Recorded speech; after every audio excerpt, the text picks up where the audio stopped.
Assalamualaikum warahmatullahi wabarakatuh. Alhamdulillahi rabbil alamin. Wal 'aqibatu lil muttaqin wa la 'udwana illa 'alal zalimin.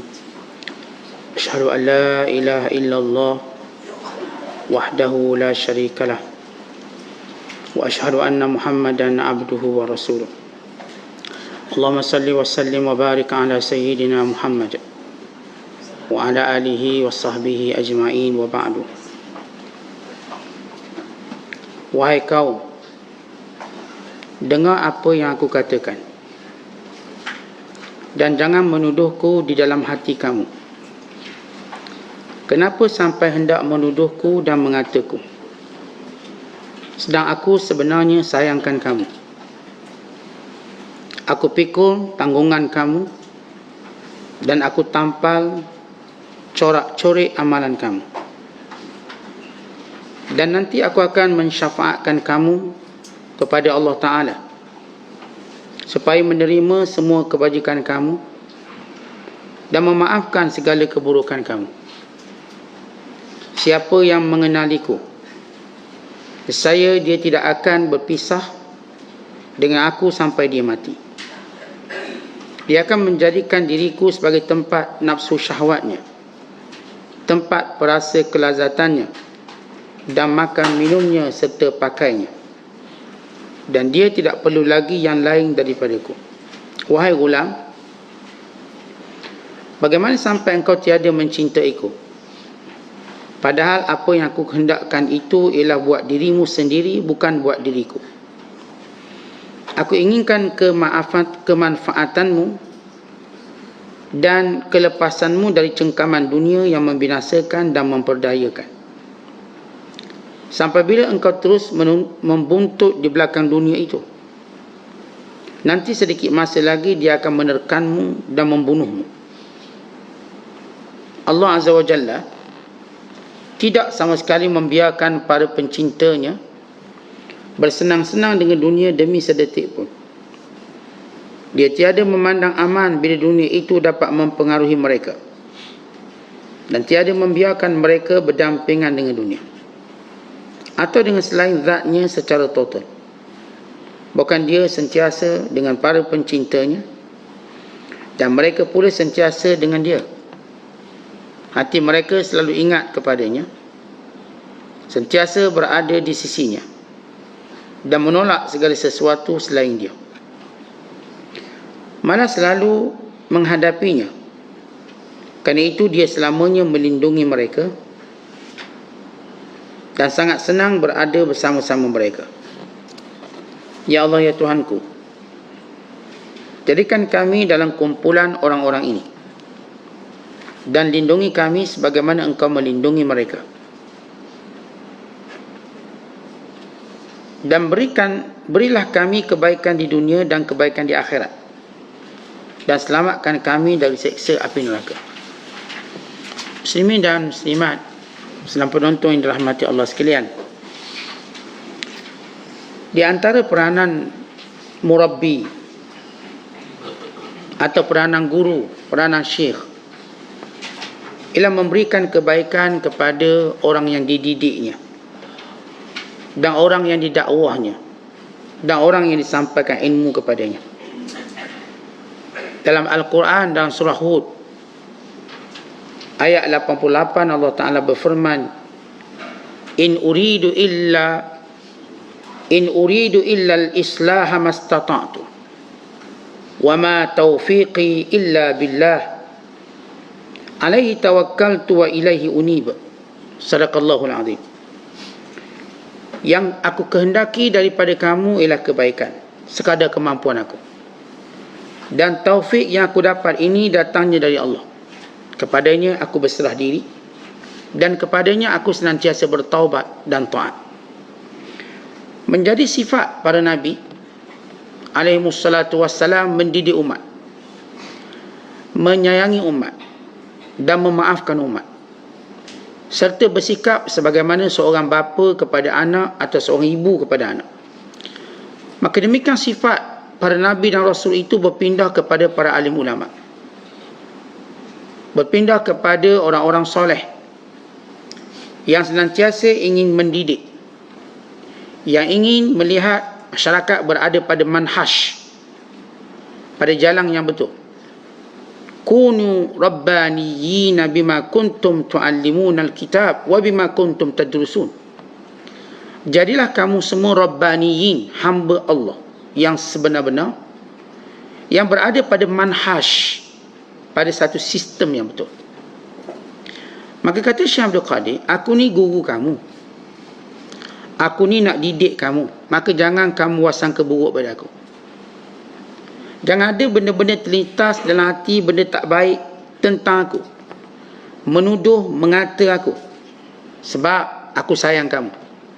Baik, Syekh Abdul Qadir bukan sekadar menyebut sifat beliau sebagai guru, bukan ini sifat para ulama. Sebab itu kita tengok orang-orang yang suka wasangka buruk pada guru, dia tidak akan bertahan lama, melainkan dia akan meninggalkan gurunya. Orang-orang yang suka mengata-ngata gurunya, walau dia belajar, dia ambil ilmu,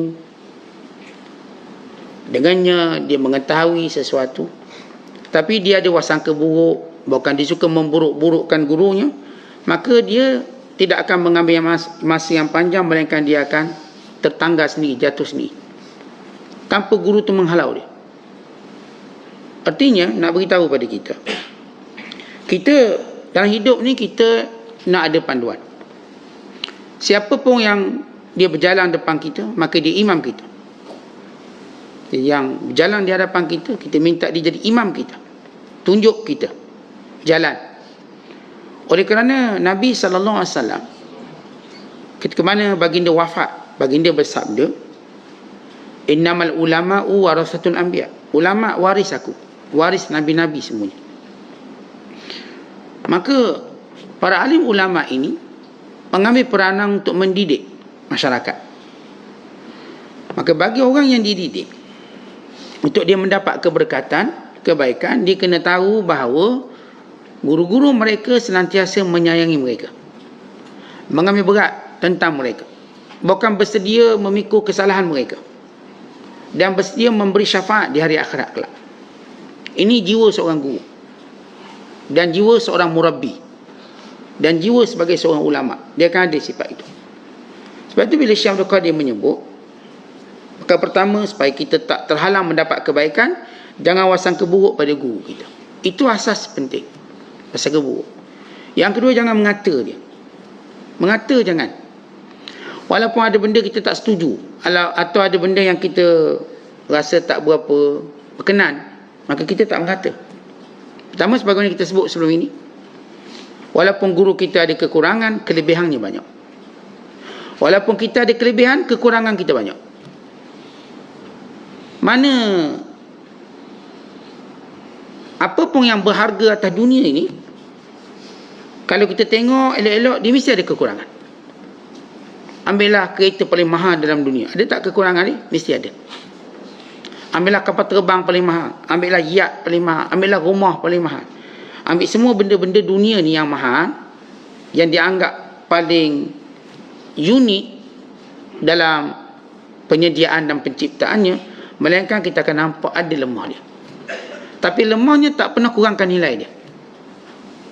Kalau tuan-tuan tengok ada satu kereta berjenama, adalah kekurangan dia, harganya tetap sama, mungkin naik. Demikian juga para ulama ataupun para alim, para syuyukh, para murabbi, macam mana pun kita nampak sempurna dia, bila kita mendampingi dia, dia ada kekurangan. Kita nampak kekurangan itu ujian kepada anak murid. Kerana walaupun mereka ni ada sikit kekurangan, misalnya, mereka banyak lagi tunjuk kekurangan kita.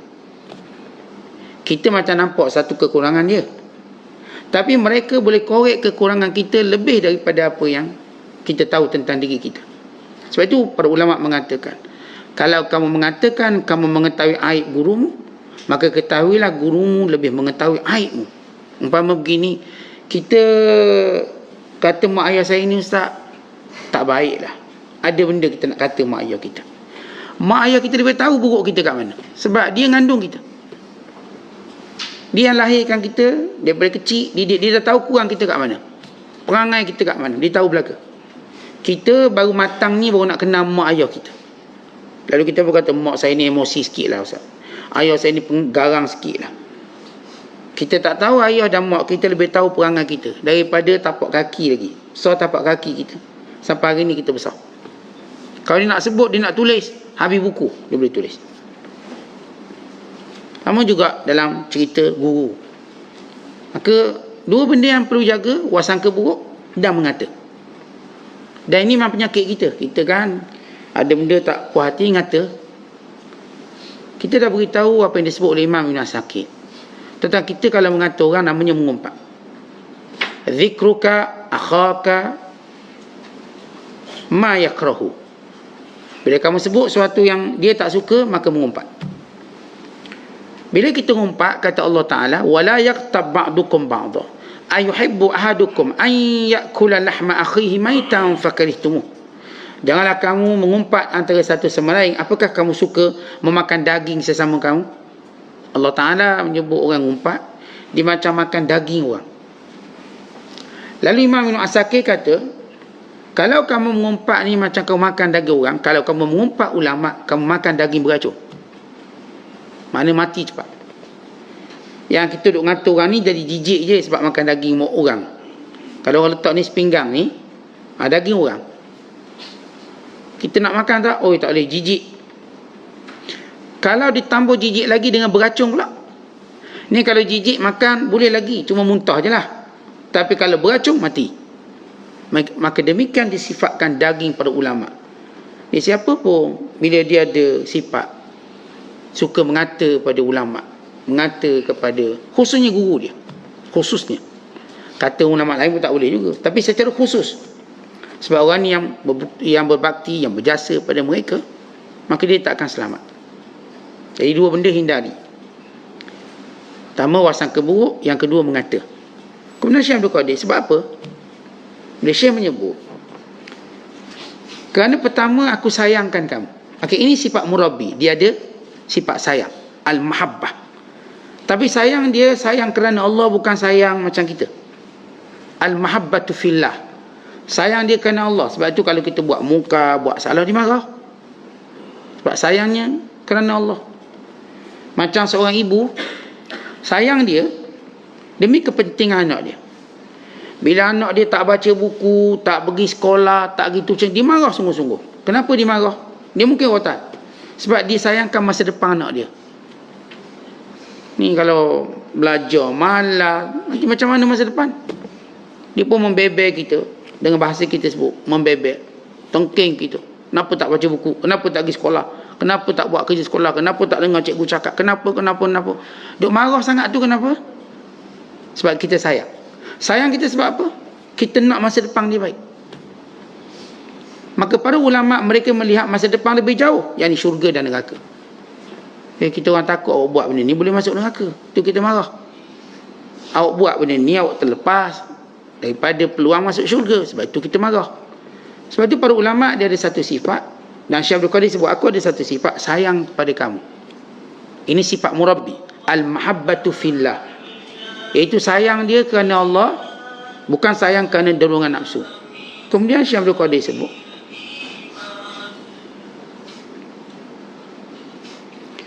kerana aku pikul tanggungan kamu. Baik, sifat kedua, memikul tanggungan. Apa maksud memikul tanggungan kamu? Maksudnya aku memikul segala kejahilan kamu. Sebab tu sibuk kita ajar, sibuk kita nak didik. Kenapa kejahilan itu adalah suatu bebanan yang berat di dalam diri kita untuk kita mengharungi kehidupan. Orang jahil, orang yang bodoh, maka dia akan menjadi satu bebanan dalam diri dia. Tentang macam ini, kalau kita tersesat dalam hutan dan memang kita jahil segala jalan-jalannya, kita nak ke mana? Kita tak tahu nak pergi mana.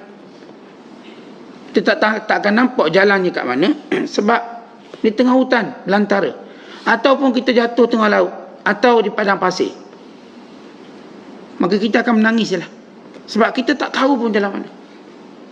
Kalau orang tu alim, dia jatuh padang pasir, dia tahu nak ke mana. Dia berada tengah laut, dia tahu nak ke darat macam mana. Dia berada dalam hutan, dia tahu macam mana nak merentasi hutan. Sebab itu bila Syam tu dia kata, aku tanggung kamu ni kejahilan-kejahilan. Kerana di antara kesabaran seorang guru ialah menanggung kejahilan anak murid dia. Tanyalah orang kerja cikgu, nak boleh ajar ABC tu, ya Allah, cerit-berit kita. Nak suruh dia pandai, nak suruh dia pandai baca doa makan. Tanyalah cikgu-cikgu tadika tu, 2 minggu ajar doa makan je, habis suara cikgu jerit. Apatah lagi nak ajar orang dalam perkara-perkara yang berkaitan dengan kehidupan. Orang ulama nak didik kita ni, nak ajar kita supaya mengambil semua kebaikan-kebaikan dunia, kebaikan akhirat dengan betul. Siap hari dia mengajar, siap malam dia mendidik. Ya, kita cuma dengar je. Dia beri kita semua ilmu. Kita dapat ilmu yang sudah pun dikupas dengan baik, yang diberi faham dengan mudah, yang diberi kaedah yang paling ringkas dan paling mudah diingati dan dihafaz. Dia takut beri benda-benda yang panjang dan yang terbeban kita. Semua ilmu diberi mudah je. Dia tak ajar pun kita macam mana kita nak keluarkan fatwa, kan dia tahu itu membebankan. Maka dia beri kita hukum mudah je. Dan kita senang bila jumpa para alim ulama, kita pun tanya hukum. Ustaz, apa hukum ni, apa hukum tu. Maka kita dapat dengan mudah.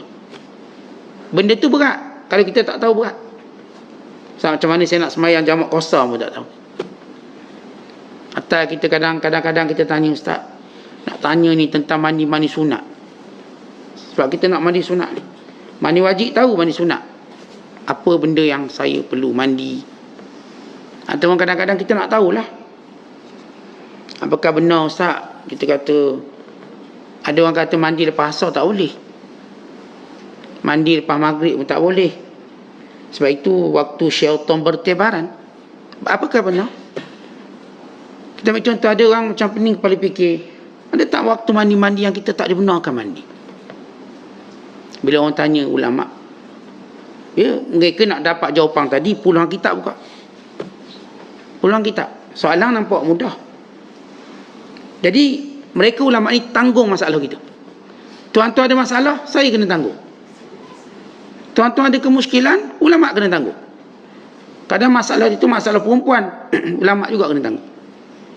Masalah dia tadi kadang masalah kerja dia, ulama tu pula kena tanggung. Itu yang disebut menanggung tanggungan kita. Dia beri jawapan supaya kita nampak lorong dan jalan. Dia bila tanya, Ustaz, betul ke orang kata mandi lepas asar makruh? Ya, betul. Betul ke orang kata mandi antara maghrib dengan isyak tu makruh? Ya, benar. Tapi ada syarat. Mereka pun beritahu pada kita, ini mengikut pendapat sebahagian ulama, kerana waktu asar bermula syaitan start nak keluar, waktu maghrib bermula syaitan bertebaran, maka kita dimakruhkan mandi waktu itu. Tapi kat mana? Bila kita mandi kawasan mandi yang awam, maknanya kolam renang, kolam yang kita berkongsi. Tapi kalau mandi bilik air kita tak ada masalah. Mandi bilik air kita tak ada hal. Ni mandi kat luar ni, kat maghrib nak mandi kolam, duduk hotel, maghrib mandi kolam. Pasal misal kata petang tengah matahari nak tenggelam, dia panggil kubailal maghrib, sebelum sikit maghrib. Kalau pasal betul-betul okey lagi, kubail maghrib, sebelum sikit maghrib. Artinya kalau maghrib tu pukul 7.10, pukul 7 kita pun turun nak mandi kolam. Contoh, ni kolam awam kita panggil, istihmam ataupun dia panggil hammam, kolam awam. Maka setengah kata makruh. Ya hukum, oh kita pun tahu hukum, oh makruh. Sebab apa? Alasan mereka, kerana syaitan bertebaran. Habis tak ada kata Rasulullah SAW pun mandi antara maghrib dengan isyak. Ya benar. Rasulullah SAW, tuan-tuan sekalian, dia mandi antara maghrib dan isyak pada bulan Ramadan 10 hari. Tapi tidak waktu lain. Kerana untuk lebih cergas untuk qiyamul lail. Baginda SAW bila masuk 10 hari, baginda mula mandi antara maghrib dengan isyak. Mereka mandi. Walaupun hadis ini hadis yang dhaif, diriwayatkan daripada Aisyah. Rasulullah SAW bila 10 hari Ramadan, antara maghrib isyak mereka mandi. Dan para ulama pun buat benda yang sama. Bukan mereka kata sunat. Mandi antara maghrib dan isyak hanya Ramadan, bukan bulan lain, Ramadan. Tujuan untuk kita gagah qiyamul lail. Gagah qiyamul lail. Supaya kita tak ngantuk, segar. Itu tujuannya. Bukan sebahagian mereka, bukan sekadar mandi, mereka berwangian sebab nak sambut Lailatul Qadar. Bukan para ulama memakai pakaian paling baru yang mereka ada sebagai satu penghormatan pada Lailatul Qadar. Kalau mereka dah jangka ni malam ni kot, mereka pun tukar jubah baru, pakaian baru. Mereka mandi, berhias macam pengantin untuk menyambut Lailatul Qadar. Gitu sifat para ulama. Jadi kemusykilan kita pun terjawab. Habis tak, sebenarnya kalau Rasulullah tu mandi bila?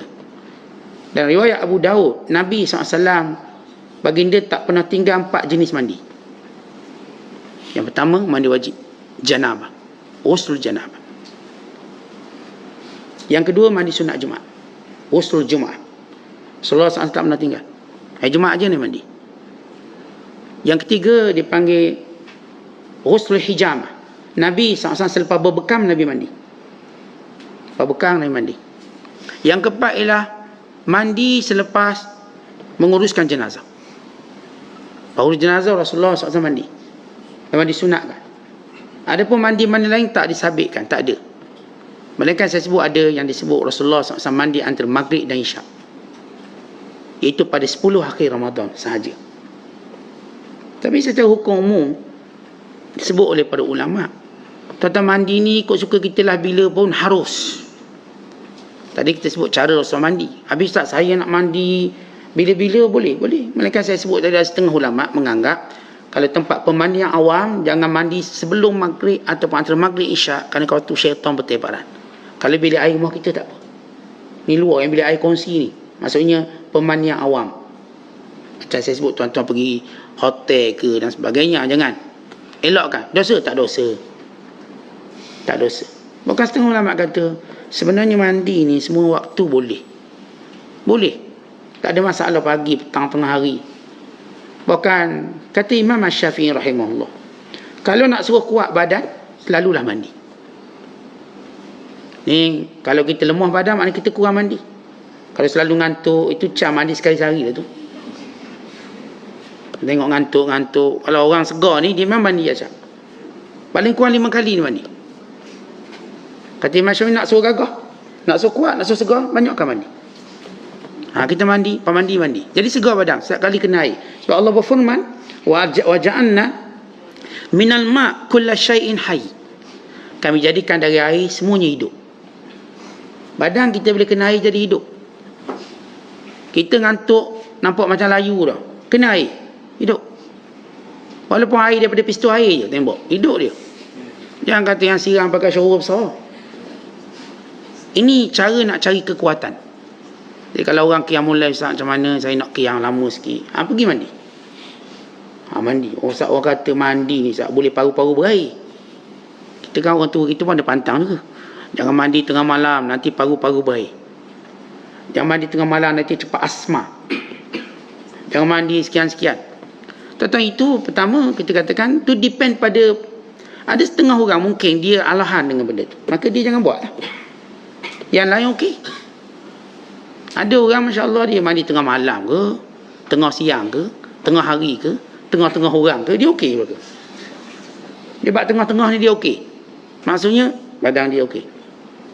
Ya, ada orang kita nampak memang betul dia ada masalah mandi, ni cepat lelah dan sebagainya, tak boleh sejuk. Itu lebih kepada individu, bukan secara kaedah umum.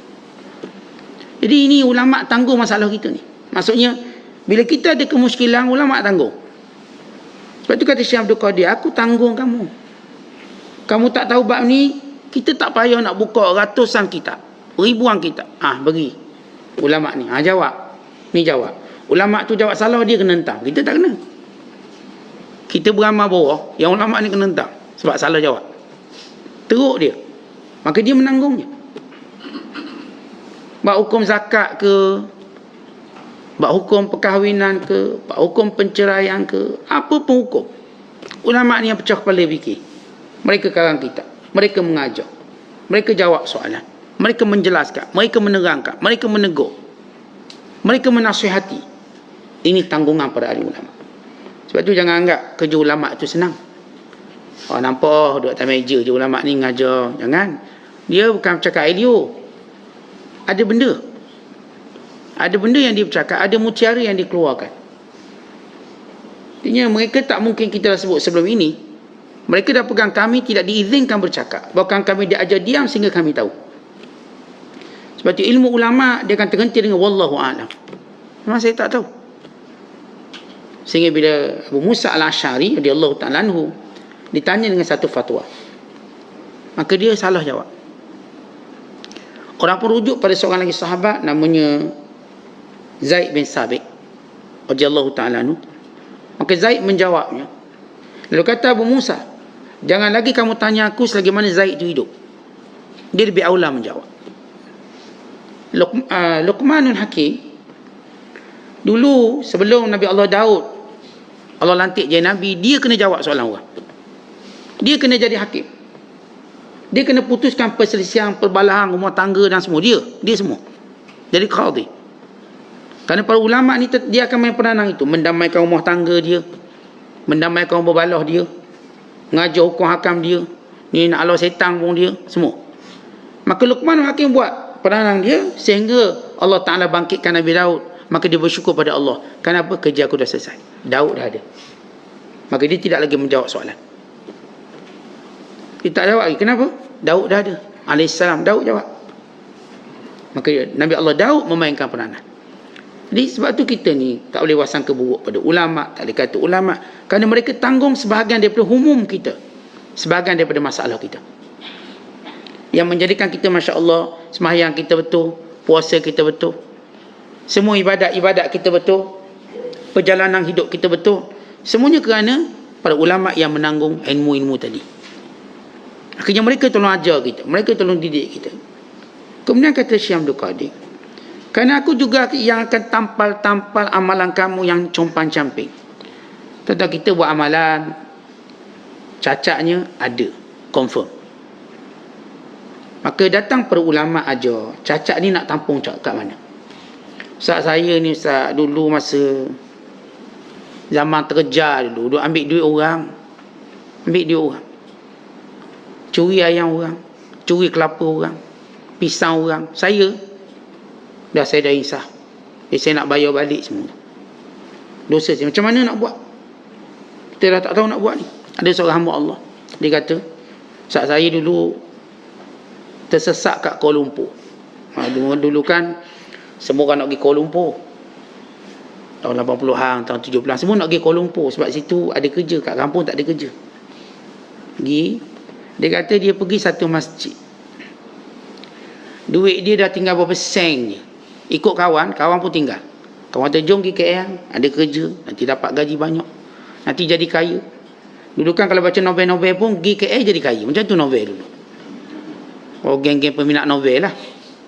Saya dan juga baca 3-4 novel ni cerita pergi KL kaya. Pergi pasal borong selayang, dan kira-kira pun jadi jutawan. Macam tu je. Ending dia macam tu.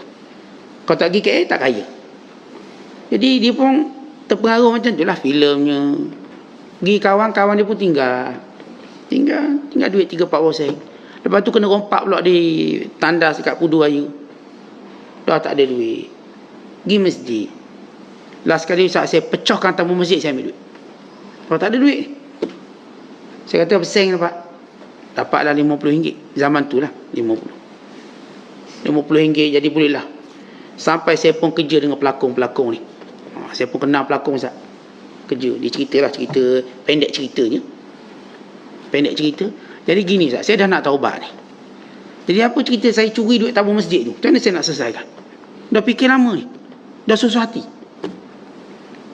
Ini kekurangan dia. Yang lain bagus dah jaga sembahyang, dah jaga puasa, tapi teringat dosa silam. Macam mana nak cover balik? Macam mana nak tampar balik? Ni ulama datang. Tolong doakan keampunan dan tolong beritahu solusi dan jalan. Gini. Pergi balik masjid itu, pergi rumah. Kenal masjid tu, dia pun sebutlah satu masjid. Saya tak sebutlah masjid ni. Nanti ejek itu telefon saya tanya siapa Ustaz. Jadi pergi balik, masuk balik. Kadar yang kamu ambil 50 letak balik 50. Dan taubat pada Allah. Tentang kita dalam hidup beragama, compang-camping kita ada. Tak sempurna kita ada. Ada orang, Ustaz masa mak saya ada, saya tak taat. Sekarang mak saya dah mati, macam mana saya nak taat?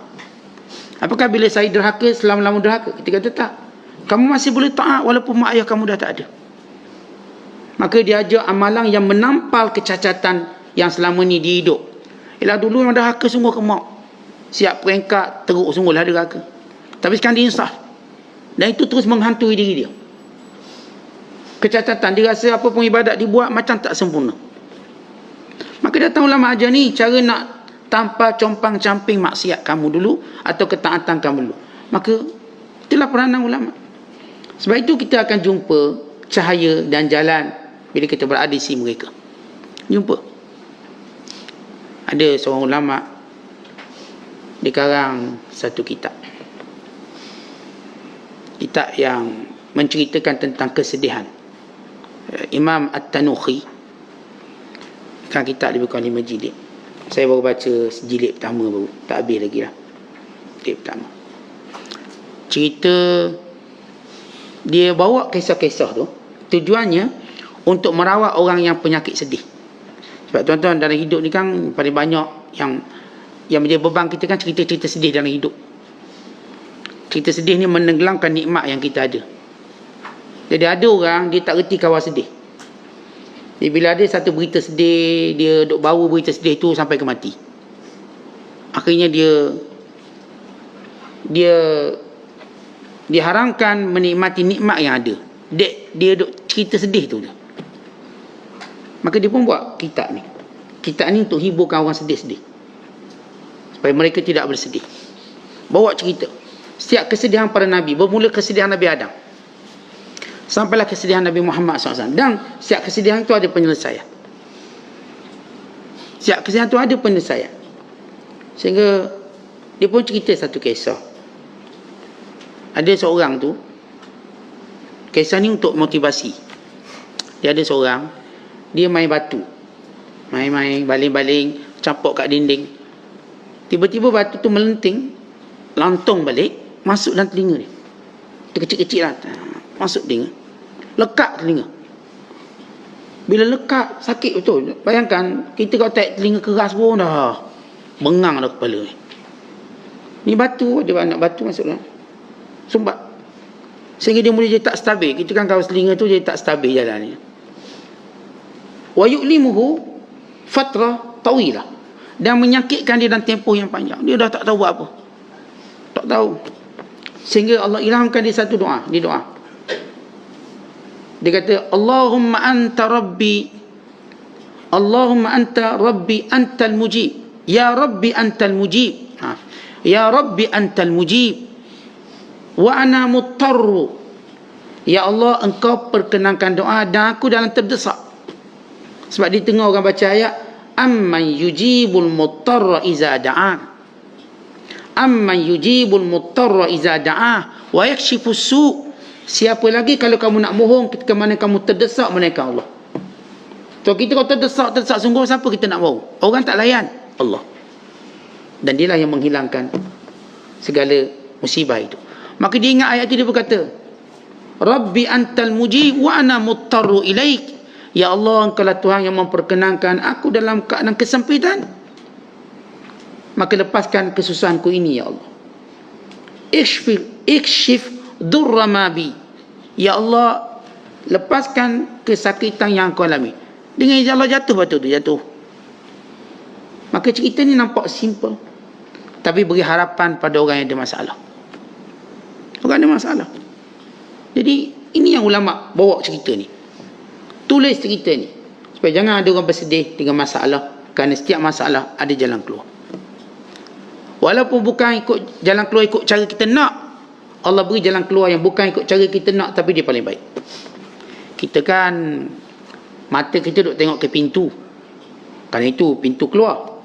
Kalau berlaku apa-apa, kita cuma nampak pintu. Itu pintu keluar. Kalau bas, kita cuma nampak pintu emergency dia, kapal terbang atau sebagainya. Tapi bila kita serah pada Allah, Allah tunjuk pintu yang lebih baik pada pintu tu. Dia ada pintu orang buat. Ada pintu yang Allah beri tanpa kita jangka. Bila kita dapat keluar pintu tu, maka kita boleh jadi berkongsi dengan orang lain pengalaman tadi untuk jadi suatu panduan yang baik.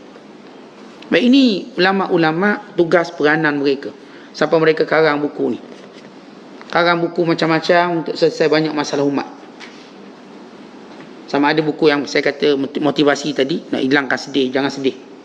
Sehingga kitab Latahzan yang kita ajar, hampir kebanyakan cerita diambil dari kitab ini, kitab Imam Tanuhi. Sebab tu saya order kawan saya daripada Mesir hantar kitab ni. Sebab dalam tu ada 1000 cerita. Bagus untuk motivasi kita. Ini yang diajar, yang ulama-ulama cuba sampaikan, supaya segala kecacatan kita dapat diperbaiki. Kemudian kata Syekh Abdul Qadir, kerana aku pula nanti akhirat akan beri syafaat pada kamu. Aku beri syafaat pula pada kamu. Dan kita tahu sepakat para ulama, di antara yang memberi syafaat selepas para nabi ni ialah para ulama ni.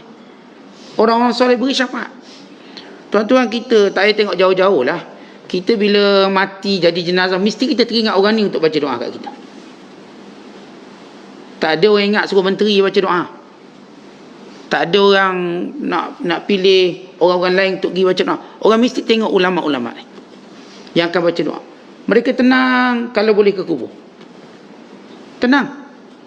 Maksudnya bila para ulama ni datang ke kubur, mereka keluarga ni jadi tenang. Kerana mereka meyakini doanya. Tentu itu baru kat dunia. Bagaimana akhirat pula? Akhirat. Sebab itu kita lihat bila Syekh Abdul Qadir kata, aku ni akan beri syafaat akhirat pula. Maka tak ada sebab untuk kamu ngata aku, dan tak ada sebab untuk kamu buat sangka buruk pada aku. Kemudian kata Syekh lagi, dan aku juga menjadi sebab Allah Ta'ala memaafkan kesalahan kamu. Sebab kesalahan kamu dimaafkan. Artinya dengan syafaat tadi boleh terima kebaikan dan diampunkan kesalahan. Jadi kalau kita buat baik dengan ulama, berguru dengan ulama, mendampingi ulama, kebaikan yang kita dapat tu banyak. Kemudian kata Syekh Abdul Qadir, siapa yang kena aku, bukan siapa yang kena ulama, nescaya dia tak akan berpisah dengan aku sampai mati. Tentang kalau kita tahu suatu benda tu berharga, takkanlah kita nak jauh daripada benda itu. Kadang-kadang kita dengar kedai makan tu sedap, kita makan sampai mati kat situ. Memang di kedai tu je sampai mati. Sebab apa? Makanan tu sedap, roti canai dia lembut, kuah kari dia bagus, kita makan sampai ketua sampai mati. Itu kedai sedap, tempat yang sedap, kita pun sama pergi. Tentu demikian para ulama, kalau kita tahu nilai dia, peranan dia, kita akan dampingi dia sampai dia mati atau kita mati. Maka ini yang dilakukan oleh semua pada salafus soleh dulu. Bila mereka mengenali guru mereka betul-betul, mereka mendampinginya. Ini Asy-Syafi'i rahimahullah mendampingi Imam Malik sampai wafat. Ini Muhammad Hasan Syaibani mendampingi gurunya Abu Hanifah sampai wafat. Mereka damping untuk guru sampai mati. Maka ini semua tanda bila mereka dah kenal nilai pada alim ulama.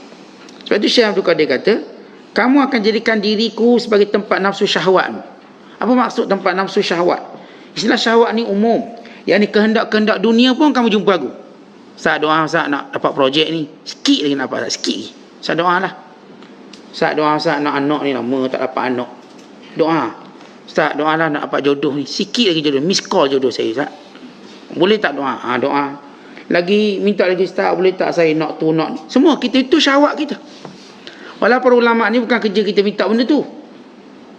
Yang kita nak ialah selamat akhirat kelak. Tapi oleh kerana kita hidup kat dunia, akhirnya kita terdesak nak minta. Anak periksa minta I tahu lah, minta ustaz doa Ustaz, anak nak periksa Ustaz. Anak nak interview kerja tapi dia gabra. Ustaz, anak saya Ustaz, dia nak ambil lesen motor tapi dia jenis panik Ustaz. Dia langgar GPJ tu, langgar tiang. Jadi ada tak doa? Zaman Nabi SAW ada sahabat, dia tak boleh naik kuda melainkan jatuh. Dia macam jenis gabra, dia jenis nervous, panik. Maka dia adu pada Rasulullah. Maka Nabi doakan padanya supaya dia bila duduk atas kuda, dia tak jatuh lagi. Dengan asbab tadi dia tak jatuh kuda, sampai bila-bila tak pernah jatuh kuda. Jadi kalau kita tengok hadis Nabi SAW, banyak mana sahabat-sahabat nak benda dunia, datang jumpa Rasulullah. Itu apa dia? Syahwat. Nak dunia. Dan Rasulullah doa itu tak salah, Nabi doakan. Yang nak anak, Rasulullah doakan. Ni datang suami isteri bergaduh. Gaduh datang jumpa Rasulullah SAW. Bila gaduh macam mana nak selesai gaduh ni? Ya, masalah gaduh rumah tangga kan antara benda yang agak sukar. Kita nak selesai sendiri memang tak boleh lah, sebab duduk dalam zon perang. Orang yang duduk dalam perang, dia tak boleh jadi pendamai, dia kena orang luar. Orang luar ni kita pun Takkan nak pilih lebih kurang, nanti aib kita rumah tangga. Pilih benar-benar pendamai. Dia tak boleh selesai. Maka mereka datang jumpa Nabi SAW. Nabi pun laga kepala tu. Sini. Sini.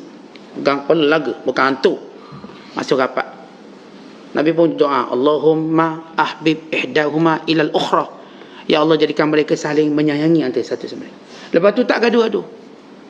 Maksudnya benda syahwat dunia pun mereka datang. Gaduh sih. Kalau nak kira gaduh, cerai sudahlah. Tapi Nabi SAW melayan syahwat dunia tu. Yang datang, ya Rasulullah hutang banyak. Nabi pun ajar satu doa, biar selamat daripada hutang. Duduk kat masjid teman-teman. Rasulullah kata, kenapa duduk masjid? Bukan waktu orang duduk masjid. Sebab kita tahu para sahabat ni bukan duduk masjid 24 jam. Mereka duduk masjid pada waktu duduk masjid lah. Waktu solat. Kalau waktu tak duduk masjid, mereka lah ke ladang, ke kebun, niaga. Kehidupan biasa. Sebab Islam bukan datang ajar kita duduk masjid. Masjid pada waktu dia. Ni 10 akhir Ramadan, ini tempat dia. Lepas tu tempat lain pula. Maka Rasulullah pun ajar doa untuk jauh daripada belenggu hutang. Allahumma aghnini bihalalika an haramika wa bifadlika amman siwaka. Dan riwayat lain, Allahumma kfini bihalalika an haramika wa bifadlika amman siwaka. Ya Allah, cukupkan aku dengan benda-benda yang halal, yang baik, daripada perkara yang haram. Dan cukupkan aku dengan kurniaanmu daripada kurniaan manusia seluruhnya. Maka dia baca doa, maka selamat hutang dia. Itu benda syahwat. Ya, syahwat. Ustaz doa, Ustaz ni anak saya nak beranak, Ustaz, macam payah ni, minta air selusuh sikit. Tak doa ni, Ustaz, payah nak beranak. Maka ulama' juga buat. Dulu saya ingat antara ilmu saya belajar, untuk orang yang beranak songsang. Maksudnya orang tu dia mengandung songsang, dia pergi scan kat doktor, doktor kata songsang punya bayi ni. Jadi kalau ikut ilmu doktor, suruh tunggu je lah, tunggu. Jadi ada seorang hamba Allah datang. Pelang saya belajar dengan guru saya, cara nak kembali posisi budak tu. Kita pun buat dengan izin Allah. Okay, buat. Saya pun buat dengan izin Allah. Okay, awak nanti minggu depan pergi cek. Cek, alhamdulillah kembali benda tu. Oh, ni kenapa dapat ni? Adalah ustaz baca doanya. Doa itu pun dia ajar. Dapat. Tapi jangan lepas datang pakat jumpa saya belakang ni. Sama-sama. Ni cerita dululah. Nak cerita macam mana. Mana-mana kita ni kalau ada even masalah syahwat dunia, kita pun cenderung nak jumpa orang-orang ni baca doa dan sebagainya. Dan Rasulullah SAW dah tunjuk benda tu. Dan para ulama' buat. Para ulama' juga benda yang sama. Bila berlaku pendarahan, Rasulullah ajar cara berhenti pendarahan. Maka para ulama' sebagaimana hadis Sufyan bin Uyainah atau Sufyan Ats-Tsauri mengajar cara penghentian pendarahan. Dan semua benda, semua gangguan itu hal syahwat dunia. Maka Rasulullah ajar, dan para ulama' mengambil ilmu Nabi SAW dah ajar pada kita macam mana tak nak diganggu. Ini baca doa, bismillahi arkika min kulli syai'in yu'zika min kulli syaitani wa hammah min kulli ainin lammah. Selamat penyakit ain, penyakit dengki. Jadi ini kata Syekh Abdul Qadir, kamu datang kepada aku menjadikan diriku sebagai tempat nafsu syahwat, yakni hajat-hajat dunia kamu. Ini kamu tahu kebaikan para ulama. Hajat dunia pun insya-Allah Allah mujarabkan, makbulkan daripada lidah-lidah mereka. Sebab tu kita ni kalau dapat anak pun sunat kita jumpa ulama tahnik. Tahnik adalah satu proses ataupun satu amalan sunnah Nabi SAW. Bila seorang tu dapat anak sebelum budak tu menyusu. Tapi ramai orang kita ni dia faham tahnik lain sikit. Tahnik ni dia ada sebab tujuan. Tahnik ni tahnik sebelum budak tu menyusu. Tujuannya ialah untuk mulutnya kuat menyusu. Kuat menyusu. Tapi orang kita budak dah 2 minggu pun disuruh tahnik. Nasib umur 20 tahun dia tak suruh tahnik juga. Ni bawa ni ustaz, tahnik anak saya. Mau berapa? Dah ada gigi. Kena gigi ustaz tu. Orang tahnik budak ni gigi belum ada lagi. Ambil kurma makan sikit, kena dia tak. Ambil jari telunjuk letak kat langit. Angkat kat langit. Sehingga lidah ni naik ke langit. Dia bukan letak kat lidah, letak kat langit. Langit atas. Ujung. Maka lidah ni akan mantul naik atas. Dia jadi kuat. Sebelum dia menyusu. Orang kita dah 2 tahun, gigi dah ada. kena gigit tangan ustaz tu. Lebih tahnik kita untuk tabarruk, ambil berkat je. Bukan bentuk tahnik betul, tabarruk, ambil berkat. Berkat air liur orang alim. Tapi sebenar-benar makna tahnik ialah diberikan ataupun ditahnikkan oleh orang alim. Kalau tak ada orang alim, cari ahli Quran. Ini kerana mulut mereka sentiasa menyebut nama Allah. Sebab kalau kita tengok siapa paling banyak sebut nama Allah? Siapa paling banyak sebut nama Allah? Secara umum, kita tak spesifik pada individu, secara umum. Sebab memang kerja para ulama' dia sentiasa sebut nama Allah. Duk mengajar tiap hari. Ni baca Quran, baca tafsir, baca kitab, sebut nama Nabi SAW setiap hari, nama para sahabat. Semua mulutnya benda-benda baik. Jadi air liur ni dah sinonim dengan benda baik. Maka tahnik. Ataupun guru Quran, setiap hari duk mengajar Quran. Tak kira 5 orang budak ke 6 orang budak, setiap hari dia baca Quran. Budak datang ajar 2 jam, 3 jam. Ini disunatkan. Kalau tak ada ulama', ada ulama' cari guru Quran. Tapi tahnik sebelum budak menyusu.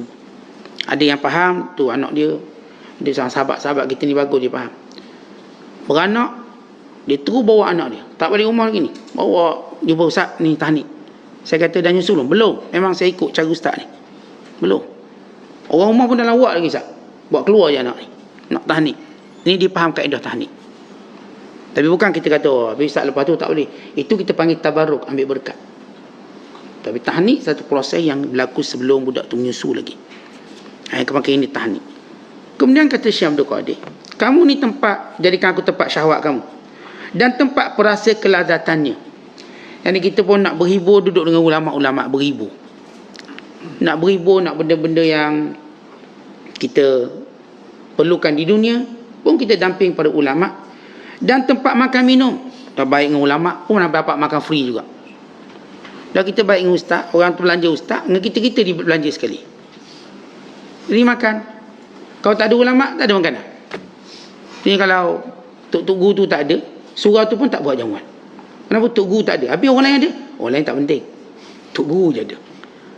Tengok bila ada jamuan, confirm Tok Guru ada. Kalau ada tempat kami, bila tengok muslimat buat makanan, kita tahu ni malam ni ustaz mengajar. Kalau tak ada orang buat makanan, ustaz tak ada malam ni. Tengok, berkat ulama' kita boleh makan. Makan free. Boleh makan banyak. Ulama' makan sikit je, kita makan banyak pula. Kerana keberkatan mereka. Sebab tu kata Syekh Abdul Qadir, kerana aku kamu boleh makan. Kamu lazat makan. Sedap makan. Ini peranan ulama'. Sebab tu orang ikut ulama' ni tak lapar. Tuan-tuan ikut ulama' tak lapar. Tapi confirm obesity. Confirm. Memang berlemak-lemak belaka ni. Yalah, dia orang angkat macam-macam. Saya ingat dulu kalau sehari saya satu malam tu boleh makan 4 kali malam. Sebelum ceramah orang ajak makan. Sebelum ceramah ni ajak dah makan ni petang. Nak start ceramah ustaz, nak makan dulu ke nak ceramah dulu? Makan sikit ustaz ceramah. Lepas tu pas ceramah makan lagi. Pas sudah makan ustaz, kita dah ni booking kat Tom Yang nak bagi ustaz makan ni sup beluk. Gi pula lagi sup beluk pula. Itu payah nak cari ustaz kurus, payah. Dia kena mujahadah betul. Jadi sekarang kita kurang sikit ceramah ni, kurang nak makan. Mereka semua nak raih. Tak datang rumah kita sikit nak makan. Yang ikut ni mula-mula rasa macam untung, lepas tu macam nak terkeluar juga biji mata makan. Terkeluar sebab makan. Sebab tu kata Syekh Abdul Qadir, sebab aku kamu boleh makan. Orang hantar kambing, orang hantar lembu, orang hantar unta, dah boleh makan. Berkat para alim ulama'. Sebab tu tuan-tuan kita, saya tengok pengalaman saya, masjid. Kalau ada tok guru mengajar, insya-Allah murah rezeki masjid tu. Baik duit tabungnya, baik makan minum, semua murah. Tapi kalau ustaz-ustaz tak ada mengajar, duit tabung pun tak ada, jamuan pun tak ada. Orang tak cenderung. Sahabat saya ni, dia daripada arwah dari almarhum. Dia daripada sekolah dia mengajar. Satu asrama dengan saya, dia mengajar. Dia tahu kita duduk asrama ni makan tak cukup. Siapa pun duduk asrama tak cukup lah makan. Dengan bahasa mudah kebulu lah. Sebab kita makan ni ikut jadual dia. Bunyi loceng buat tu, makan. Dia panggil teori pelaziman. Bunyi loceng makan. Jadi dalam almari kita tu banyak pula makanan mak hantar. Sahabat saya ni, dia kena buang asrama. Buang asrama sebab apa? Sebab dia panjat pagar pergi mengajar, pergi belajar. Kena buang asrama. Tapi sekolah tak kena buang. Jadi dia pun tidurlah satu surau. Tidur seorang-seorang tu, kesian ni budak ni sekolah mana? Sebut ni sekolah Zainal Abidin, Batu Buruk. Kata kawan saya, boleh tak saya nak ngajar seorang ni? Seorang ni tak ada orang. Boleh, ngajarlah, dia kata. Dia pun ngajar. Dia ni pandai ngajar orang ni. Dengan izin Allah makin ramai orang. Makanya orang kat situ ambil dia jadi menantu. Ambil dia menantu dia. Dan dia kena, saya bila sahabat dia ngajar, kita pun sama lah pergi ke belakang. Dia tahu ni geng-geng asrama mesti lapar ni. Bila dia ngajar, diwajibkan buat makanan. Wajib. Jadi orang kampung buat jamuan. Jadi kita nak makan sedap, pergi surau belakang. Kawan kita yang mengajar, dia dah siapkan makanan. Nak makan apa cakap? Boleh makan, sebut je. Ni Ustaz Ding, arwah Ustaz Ding. Dah meninggal. Meninggal muda, umur 50. Anak 30. Sahabat saya ni. Bini dia jangan tanya berapa.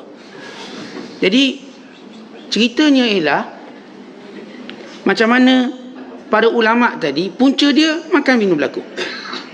Dan kita pun tengok secara jelas. Tuan-tuan tengok ni kelebihan mereka. Takkan kita nak mengutuk mereka, kerana kelebihan mereka ramai orang dapat makan. Ramai orang nak menyumbang. Kerana kelebihan mereka, Allah beri kelebihan mereka. Kemudian kata Syekh Abdul Qadir, dan dia tidak perlu lagi lain daripada aku. Kalau benar kamu kenal ulama' sungguh, kamu tak perlu dah kawan lain. Tuan-tuan, kita jumpa, kita dapat berkawan seorang ulama' seperti kita kawan dengan satu umat. Kita tuan-tuan bila kawan satu ulama' seperti kita kawan dengan semua ulama'-ulama' zaman dulu.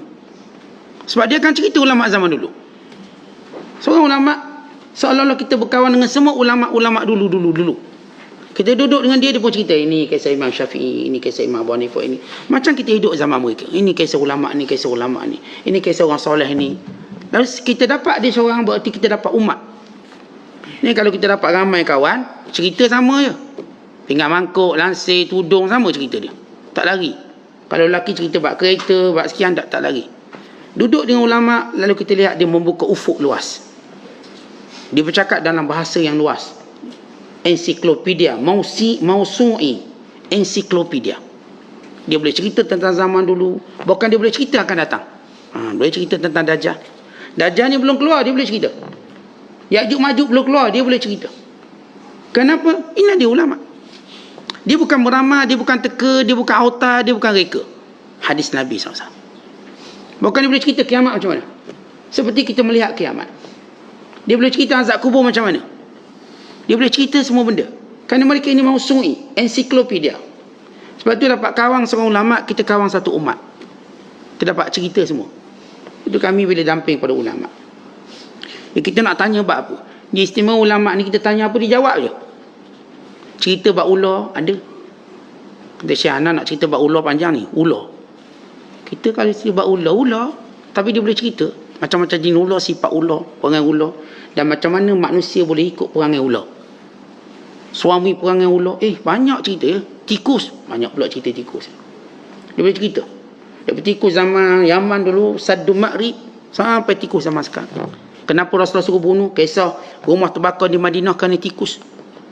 Sahabat Rasulullah SAW, mereka tidur tak padang api, pelita. Dulu api pelita. Datang tikus langgar, lalu terbakar rumah di Madinah.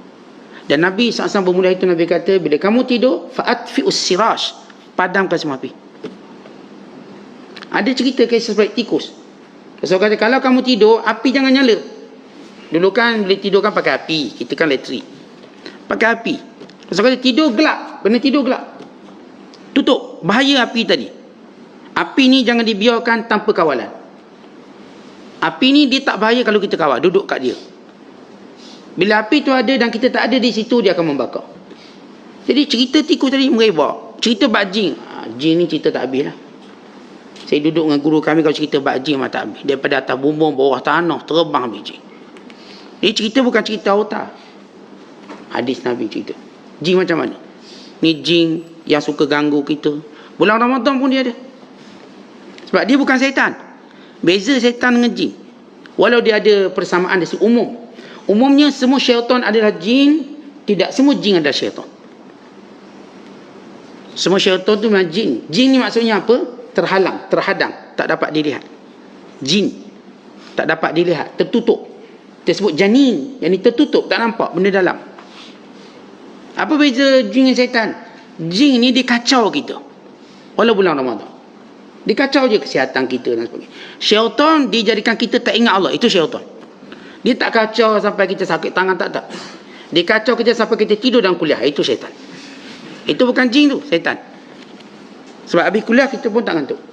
Dia kacau waktu kita nak qiyamul lail. Itu bukan jin, itu syaitan. Dia kacau waktu kita mengaji. Bila mengaji nampak Quran tu berlapis dah. Baru mengaji 2 minit. Allah, sangat ngantuk. Tutup Quran, buka WhatsApp, cerah mata. Ya, ada syaitan WhatsApp. Tuan-tuan baca WhatsApp, tak ngantuk.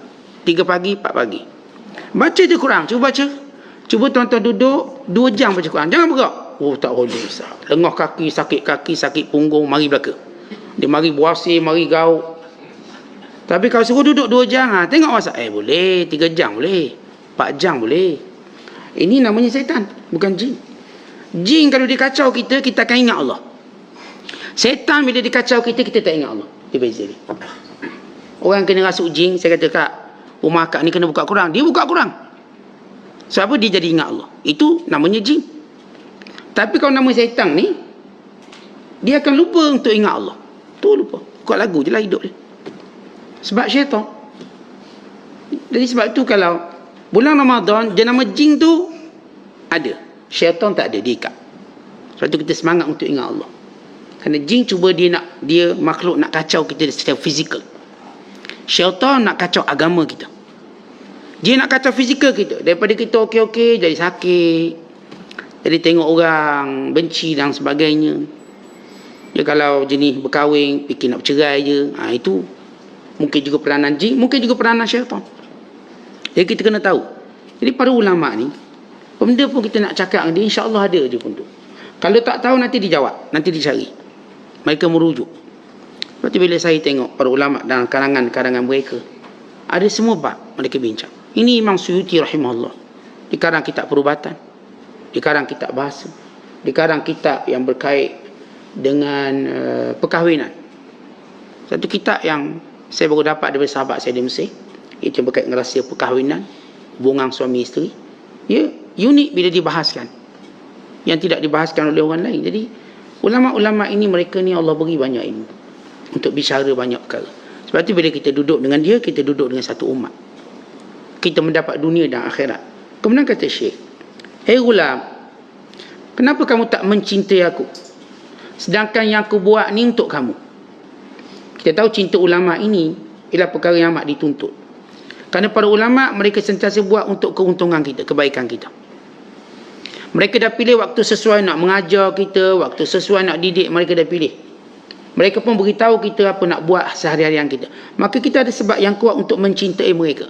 Dan kata Syekh Abdul Qadir, aku juga menjadikan kamu terlepas daripada cengkaman dunia. Aku yang ajar kamu. Jangan sampai dunia cengkam kamu, kuasai kamu, menjajah kamu, menjarah agama kamu. Jangan. Jarah yang mencederakan agama kamu. Ini kerja siapa? Kerja para alim ulama. Sehingga kita kenal dunia mana kita nak ambil, dunia mana yang kita nak tinggalkan. Kemudian kata Syekh Abdul Qadir, Allah Ta'ala tidak akan membiarkan pada pencinta Allah bersenang-senang dengan dunia. Melainkan mereka ini diberikan tugas, melainkan mereka ini diberikan peranan. Dan Allah Ta'ala sentiasa bersama, sentiasa di samping dengan orang-orang yang disebut pencinta Allah Ta'ala. Pada pencinta Allah, Allah tak bagi dia rehat sebab kerja banyak. Untuk mendidik hamba-hamba, untuk membetulkan hamba, mendedahkan penyelewengan dunia, penipuannya. Maka Allah Ta'ala bersama dengan pada pencinta Allah SWT. Kemudian dia akhiri dengan doa, ya Allah, jadikan kita di kalangan orang-orang yang alim, yang soleh, para ulama yang berbakti, kalangan yang mencintai mereka, kalangan yang didampingi, yang mendampingi Allah, dan Allah mendampingi mereka. Dan berdoa untuk kita dapat kebaikan dunia, kebaikan akhirat, dan dipelihara daripada azab api neraka. Wallahu a'lam bissawab. Assalamualaikum warahmatullahi wabarakatuh.